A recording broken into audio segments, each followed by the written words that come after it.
Happy Monday, everyone. I am Rena Bacone, your host of the Women Lead TV show called Women, Wellness, and the Workplace, brought to you by the Connected Women of Influence. I am so excited for our latest episode today, where we're going to be talking to my friend, Erica Jordan, who is the Vice President of Alumni Engagement at Boston University. Welcome, Erica. Hi, Rena. It's great to be here with you. Thanks for having me. Of course, it's wonderful to have you on the show and just to kind of get the viewers up to speed on how you and I are connected. So, I'm an alumni from graduate school from Boston University, and I serve on the Boston University Alumni Council. And so, I work closely with Erica on alumni engagement endeavors, specifically here in San Diego on the West Coast, but spend some time with her in Boston as well. And we're going to be talking today about leadership, connection, community, supporting one another as female leaders. Erica has a wonderful background in academia, so we're going to hear about her story, and then we're going to talk a little bit about her advice and tips for women leaders, as well as how she balances her personal and professional life as well. And according to some research from Deloitte, 80% of women actually want to be promoted to the next level in their careers.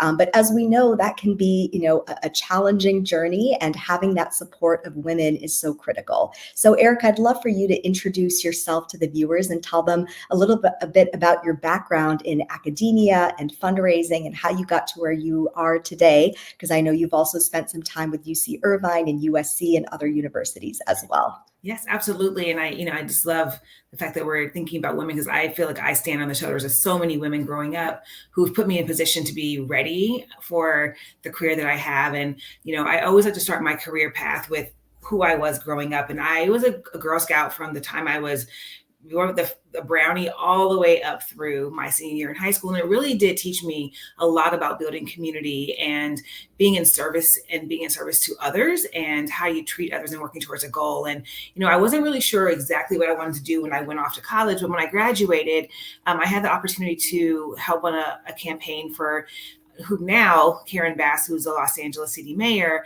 But, again, I was still in service. Politics wasn't my direction I wanted to head into after a couple of years in that industry. But then I moved into nonprofit management, and did a lot more gala work and fundraising, learned how to steward amazing donors and friends of the nonprofit that I worked for. But then I realized, there was sort of no path to grow in that particular organization. And so there was a job at USC that came up, doing events in their fundraising department. And I got that job. Again, just thought my whole path was going to be events. I'm very logistically minded. I love beautiful things. But as I got there, I actually had two female bosses who were incredible at saying, Erica, you're at these events and you're doing an amazing job of talking to our donors, helping them understand the impact of their giving and inviting them to join and continue to give. Have you ever thought about being a frontline fundraiser? And I was like, no, but the invitation was there for me to try it, kind of without fail. And so I appreciate having that opportunity to say, I'm going to try this career. If it's not working out, they will find another place for me. And so I did that for several years, and then slowly started picking up more work in the alumni engagement field. And for me, that was kind of like that missing piece of the puzzle, where I really had the opportunity to think about how do you engage people, make impact, and then drive them towards things, whether it's volunteerism, whether it's, giving of their philanthropy, their, kind of time, talent, treasure. And from there, my career kind of excelled. I moved on after 8 years, and joined UC Irvine, did very similar work.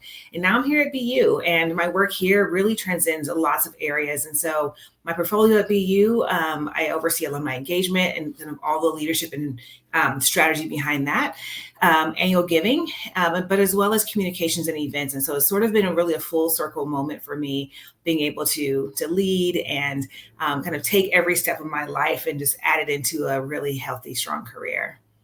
I love that. What an incredible background you have. And I can relate on the Girl Scout thing, because I was also a brownie and a Girl Scout, and it really does prepare you for leading a life of service and giving back. I'm curious, since you have worked now for both private universities and then public with UC Irvine, how have you seen differences from a fundraising perspective and alumni engagement perspective? Yeah, it's definitely, I think it's resources, right? The main difference, I think, is internal resources.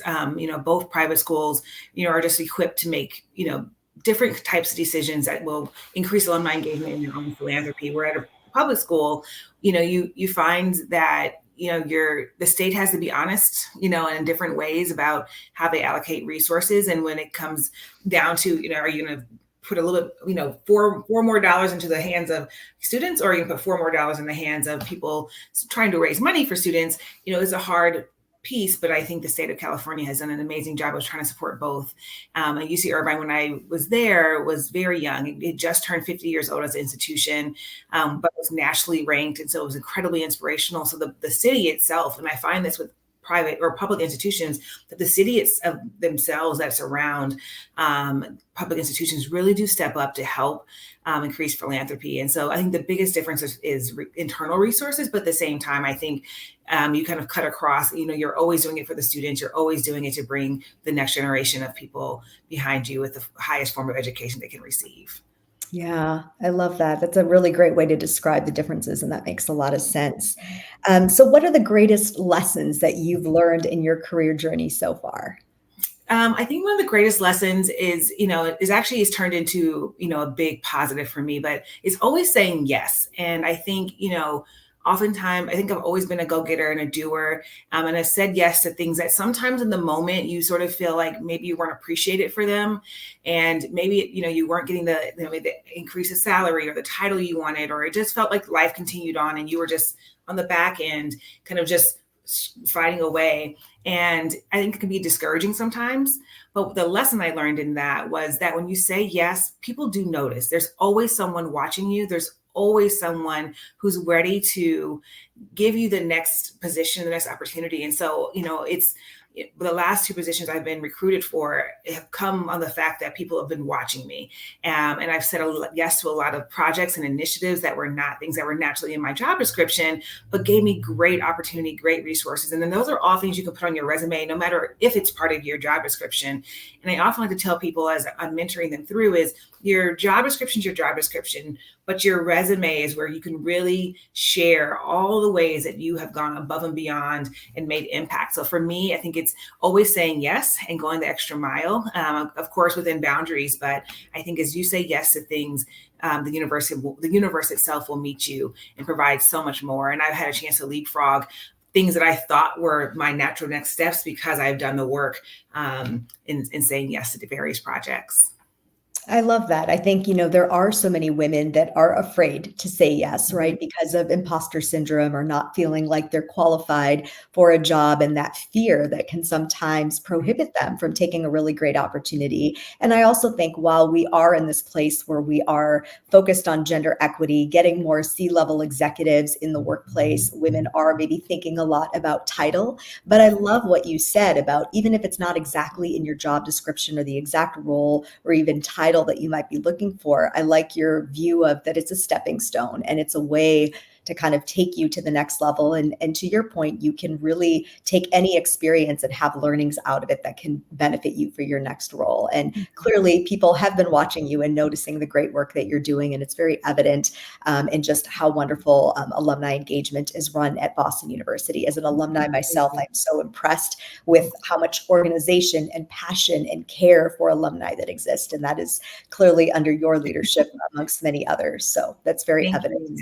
Thank you. Yeah. And so relationships, we always learn about how that's very important in career development, especially for women. So how have you leveraged relationships to find success throughout your career? Absolutely. I think relationships are everything. I think, one way is just staying in touch with people. I try monthly to do coffees with people. So how I manage my calendar, which may be helpful in building relationships, Monday through Friday or Monday through Thursday are I'm pretty much booked out with the standard meetings and things I have to do to keep engagement and, all of the pieces going. But Fridays, I try to do my best to make that my get caught up, but also keep building relationship days. And so often on Fridays, you'll find my calendar is full of time for virtual coffee chats or in-person coffee chats and lunches where I can see people and keep up with what they're doing. I think building relationships is important, not to just think about what you need from someone, but what can you, how can you listen to them? What questions might they have? So even when I'm benchmarking or need advice, I always try to say, if I do a 30-minute phone call, at least half of that's going to be time for me to ask, now, what can I do to be helpful to you? And people want to be listened to. People want to know that, if they're helping you, you also know that they can count on you back. And so for me, a lot of it is just maintenance and remembering people's birthdays, remembering the things that matter to them. You find it goes a long way with, again, people remembering you in those tough moments. And then the last thing I'll say on that is remembering your personal board of directors. I think is incredibly important as women, as you become executives, and well before you become an executive, who are those 4, 5, 6 people who you can always turn to? They have your back, but also, they're very diverse within your own community. So there's people, my personal board of directors, who are within my industry. There's some that I know will kind of keep me balanced in the wellness, mental health space. There's others who I know are just really brilliant people, and I learn from them every time I talk to them. So I think for people, I encourage people to think about who's your kind of starting 5, who's the people you'll go to, you can always turn to. We always need those people in our lives, and make sure some of those people are in your industry and are a little higher up, and then you can, let them know what you're interested in. I've had several opportunities where I've come to one of my mentors who are on my board and said, considering this opportunity, I'm not really sure. Would you help me weigh the pros and cons of that?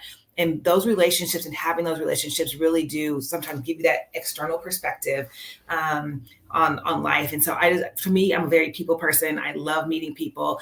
And, even Rena, with you and I think as we've, had coffees or lunches with each other before, it's always incredible to hear what people are doing and how we can be in support of each other in various ways.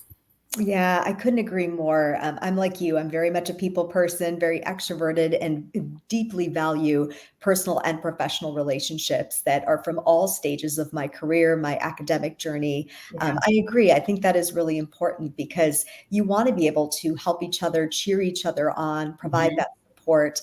And I like what you said as well about kind of that mutual benefit. You want to be there for them. It's not like networking. I think some people shy away from networking because they feel like, I don't want people to think that I'm asking for something, or I'm trying to sell Right. them on something, or Right. ask for money, or whatever it is, or a job.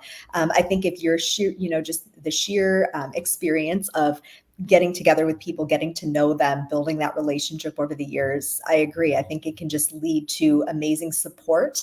Other opportunities could come up, but we all need those people in our lives that can cheer us on. And I think it's also helpful to have people that you have worked with before. Like you said, whether that's, I have former bosses in my corner, and peers as well that I've worked with both on the corporate side and the entrepreneurship side. And yeah, you can bounce ideas off of them, because sometimes career decisions can be, a little bit overwhelming, Yeah. and some people might have a perspective that you never even thought of. And that is very helpful to look at it from all angles, and then ultimately follow your gut on what you want to do. Yep, So absolutely. Yeah, and the only thing I'll add to that, Rena, I think you said, you wrapped it up really nicely, is that I think always letting people know what you need at those moments, right? And that might evolve every time you talk to them in different ways.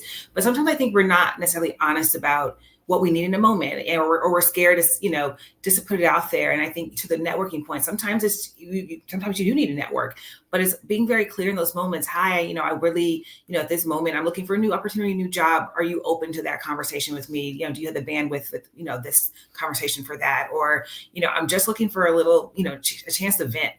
Do you have your own capacity, if I were, to call you for a couple of minutes, just to vent out for a couple of minutes? And I think when we're honest with people about where we are and what we need in those moments, I think it helps with sometimes breaking down the walls, even when it may be a tougher conversation or an ask that you're trying to make of someone. Yeah, that's so true. And I think as women, sometimes it's hard for us to ask for things. One of the things that I love about Michelle Berquist, who is our co-founder of Connected Women of Influence, which is our sponsor of this show, for all of us who are members of Connected Women of Influence, she's always telling us, don't be afraid to ask for what you need, because it's a lot of fellow entrepreneurs, and we're all trying to build our networks and our businesses. And again, sometimes I know personally, I've even shied away of, I don't want to ask anyone for anything. I can let them know about what my business is about, and hopefully if they see an opportunity to connect me with somebody, they will. But she's really great at encouraging us to ask for what we need specifically. And that is a really good lesson to learn. And there are ways to do it, kind ways, very professional ways to do it, where it's not taken in the wrong way. And I think that's what scares people most. So it's all in your approach and your intent. And if you're also wanting to help others genuinely, then it can only create win-win opportunities for both parties. I agree. I love that. And so what would you encourage people not to do, right? We talk so much about the things we should be doing throughout our careers at different stages, but I think it is important to kind of know some of the things maybe from your learnings or what you've seen working, in academia throughout your career. What are things that people shouldn't do? Yeah, I think I'll answer this in two ways. I think one thing is not following up. I think it's really important to follow up with people. I think if, you have to be a person somebody can count on and trust. And sometimes, people look at trust differently. For me, those little micro ways of building trust are really important. If I say, Rena, I'm going to, follow up with you after the show and, send you something, I'm going to send it to you because I think it's really important for me to do those things. And those little breadcrumb moments tend to lead to people just believing in you and believing you can do the things. And that's, I think, the small things become big things, right? When you're not following up on small things, you're often probably not following up on some of the bigger things that are needed. The other thing I would say in terms of not doing, I think not thinking small. I'm really big on dream big, put yourself out there. Sometimes when we play small for ourselves, we miss opportunities. We say, again, this kind of goes back to saying yes, but sometimes we know something is not quite right for us. That's totally different than, I think, going in with the imposter syndrome or not making the big ask for, whatever it is, especially as an entrepreneur. And I've spent a little bit of time doing an event planning business on the side.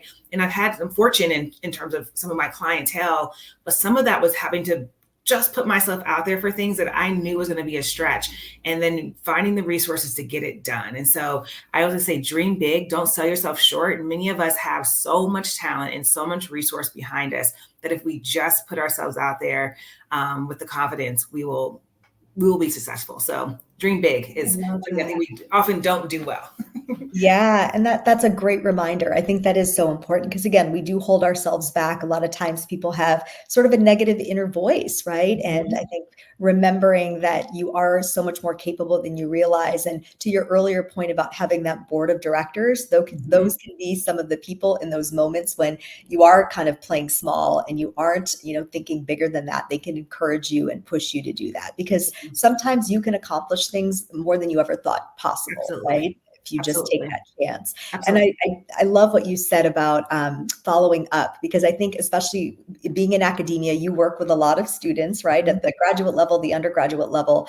And I think this next generation, with social media, so many different inboxes, right? There's the LinkedIn inbox and your Instagram, DMs and text messages. And there's so many ways that people are reaching you. And I've definitely seen, I mentor students at both Boston University and the University of Wisconsin-Madison. And they've done a great job. I know with my own kids who are teenagers now, my husband and I are always encouraging them, if you're reaching out, whether it's for an internship opportunity or a summer job, you have to follow up. And sometimes this generation can forget to check their email because they're checking so many other inboxes. So I do think professionally, email is still the primary source of exchange. And that follow-up is definitely a really good reminder. If viewers from all different ages and stages of their career are listening, I think that follow-up is critical. So that's a good one. And so we know that the academia landscape is always changing. Universities are having smaller acceptance rates. Enrollments were down a little bit, pandemic time. Now they're going back up again. People have had to defer admissions. There was virtual school. There's just so much that has happened, even in just this decade of the 2020s alone, right? And it's constantly changing. So how do you think that will affect women leaders? And that means, women who are going through the universities as students and then finding their internships and jobs, and also for women who work in academia or in other sectors as well. Yeah, that's a great question. And you're right. Higher education is a tricky place right now. And it's actually pretty surprising how fast we've come to this place in higher education where it's, being challenged, its significance is being challenged. from kind of every corner. But what I've found when I talk to other executives in many different spaces and fields is that higher education still does really matter. People are still looking for that degree on your resume. And at the end of the day, personally, I think women should think about it as it's one of the biggest networks you're ever going to have. Even if you go to a small liberal arts school, every single one of those people who graduate with you and who come behind you and have come out before you, those alumni are your biggest network you can tap into. And I think I've seen the power of people utilizing their alumni networks very well. And so for me, I encourage women to, for sure, continue to be a strong force in higher education. Right now, women do lead in terms of how many women that, are enrolled in school and higher education. And so I hope that trend continues. That's in no, negative way to men, but I hope that we continue to see women go after it, get those degrees, get higher education, get masters and others. And again, I think at the end of the day, if you can be an engaged student when you come out and you're engaged as an alum, you really have no shortage of opportunities to think about yourself. If you're an entrepreneur, that base of people can be people you thrive and send out your information, say, hey, how can you support me? And I know that a lot of institutions have business directories and support their entrepreneurs. They support women in many different ways. And many of us have affinity groups and other spaces to help women throughout their career as you become mom and, or whatever that may look like in your various life stage. And so I just really encourage women. Higher education is not dead. Enrollments you're right, Rena, they're staying up. But there's a great opportunity for women to really, really tap into the power of this collective energy we have in our alumni bases to thrive in every part of their careers.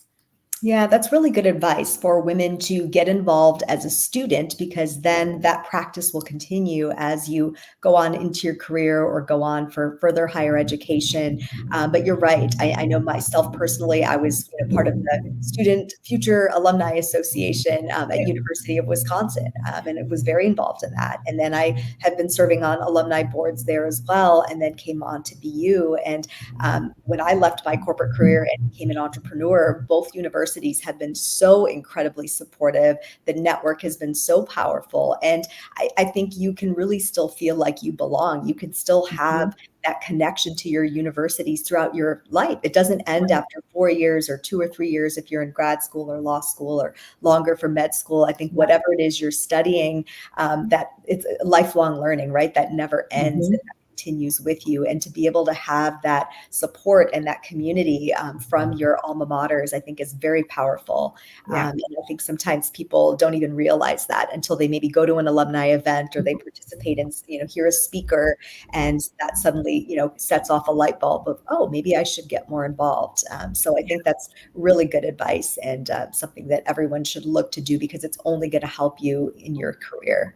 Yeah, absolutely. And there's so many online ways. And I think almost every institution at this point has some online space where you can, for us as BU Connects, you can go on, you can meet you meet students, but you can also meet and mentor those students, but you can also meet fellow alums all over the world and by interests. And, one thing we pride ourselves on is kind of being that connective tissue to help our alums if they're trying to pivot into a new industry.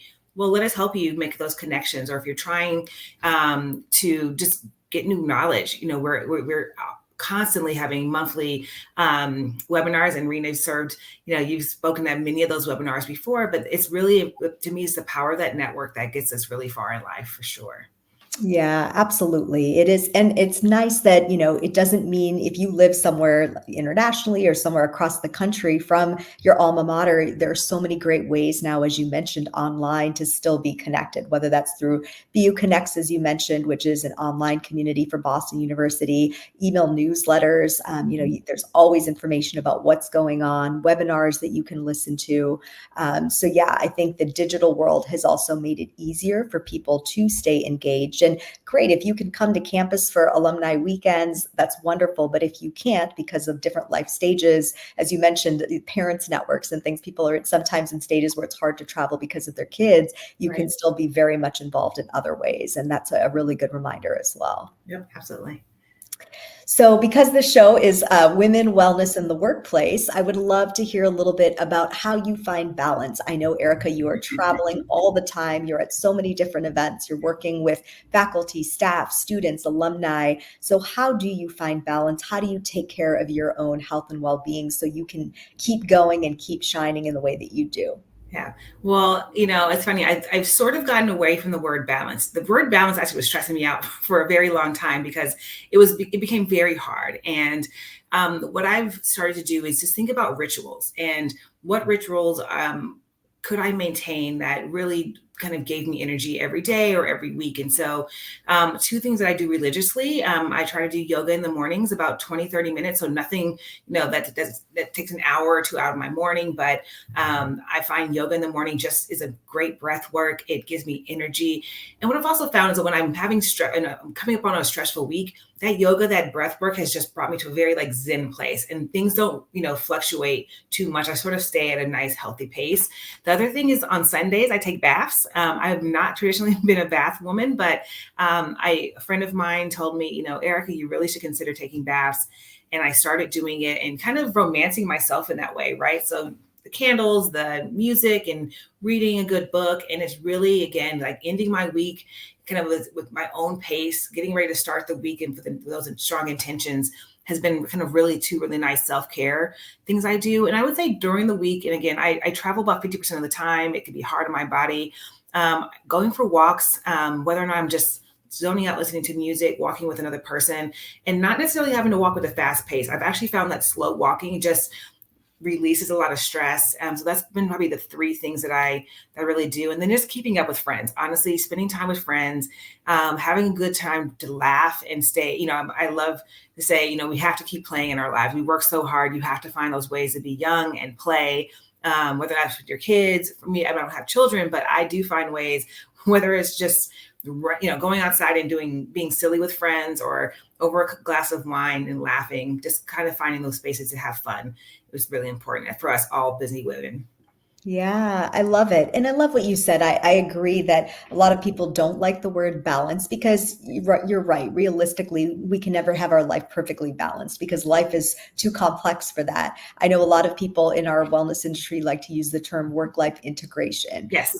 But at the end of the day, whatever you want to call it, I think, yes, having those rituals or having those times for yourself, like you mentioned, with the baths and the yoga and the walking and the, connecting with your friends. If you can have those things in your life regularly, then that will allow you to still feel, that you are whole and you're not just overworking and getting to a point of burnout because you've purposefully and intentionally put those practices into your week. And you're a great example. You've traveled 50% of the time. It's not easy to be on your regular schedule, whether it's with your yoga or your breath work or some of the other things that you do.